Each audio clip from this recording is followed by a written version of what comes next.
क्योंकि आज यहाँ कांग्रेस पार्टी हुकूमत में है, रेवंत रेड्डी साहब की सरकार चल रही है और जो कांग्रेस पार्टी ने वादे किए थे माइनॉरिटी कम्युनिटी के लिए, जो चेवेल्ला डिक्लेरेशन करके उन्होंने वादा किया था, आज उन कोई भी वादे उनके ऊपर उन्होंने अमलावरी नहीं की है।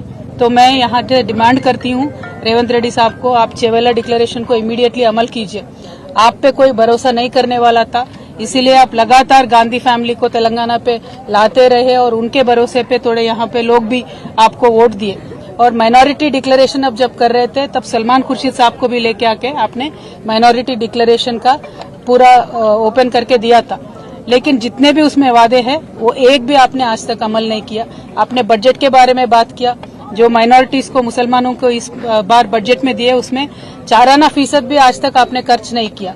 और जो आप ये अलगा व्यवहार माइनॉरिटी कम्युनिटी से कर रहे हैं, हम इस पे बिल्कुल भी खुश नहीं है, या माइनॉरिटीज भी खुश नहीं है। तो मैं आपसे यही डिमांड करती हूँ कि इमीडिएटली आप माइनॉरिटीज के जितने भी वादे हैं वो निभाइए। इस साल का बजट आपने 3000 करोड़ दिया है, लेकिन खर्च सिर्फ 700 करोड़ आपने किया है। तो मेरा ये डिमांड है कि आप माइनॉरिटी कम्युनिटी के साथ दीजिए, क्योंकि केसीआर साहब जब यहाँ पे थे पिछले 10 सालों में कम्युनल वायलेंस का एक भी इंसिडेंट नहीं हुआ था, लेकिन ये एक साल में जितने कम्युनल वायलेंस के यहाँ पे इश्यूज हुए हैं, ये देख के बहुत एक दर्द होता है हम सबके दिलों में, क्योंकि एक अमन और चैन के साथ तेलंगाना रहता था, एक गंगा जमुना तहजीब को हमने कायम करके रखा था। लेकिन जब से रेवंत रेड्डी साहब आए हैं, ये तो कम्युनल वायलेंस पे ना ध्यान दे रहे हैं, ना मुसलमानों के तरक्की पे ध्यान दे रहे हैं, ना हिंदुओं के तरक्की पे ध्यान दे रहे हैं। इसीलिए मुझे लगता है जो जिस उनका व्यवहार है, उनका बर्ताव है, मुझे तो लगता है कि उनके रूट्स सारे आरएसएस में है, इसीलिए एक डिफरेंशियल ट्रीटमेंट ये दे रहे हैं, ऐसा मुझे लगता है।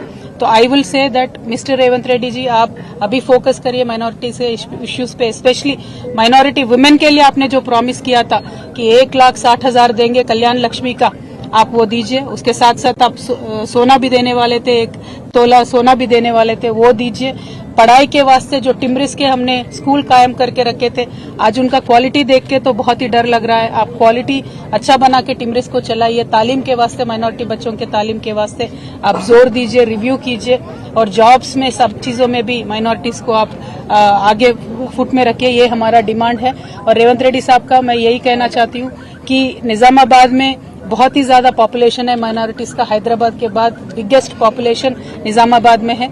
तो यहाँ लेकिन आज तक भी कुछ भी बजट निजामाबाद में आया नहीं है। यहाँ से शबीर अली साहब भी है, उन्होंने कंटेस्ट भी किया, लेकिन शबीर अली साहब ने भी कुछ भी जोर नहीं दिया, 1 भी रुपया निजामाबाद के लिए एडिशनली यहाँ पे नहीं आया है। तो मैं आपसे यही डिमांड करूंगी और लगातार मैं यही कहते रहूंगी कि जो भी कम्युनल इश्यूज है उन सब पे आप जोर दीजिए, चाहे वो जयनूर का इश्यू होने दीजिए या कुछ भी इश्यू होने दीजिए, उस पे जोर दीजिए और शांति कायम करके रखिए। Thank you. जय तेलंगाना। जय तेलंगाना।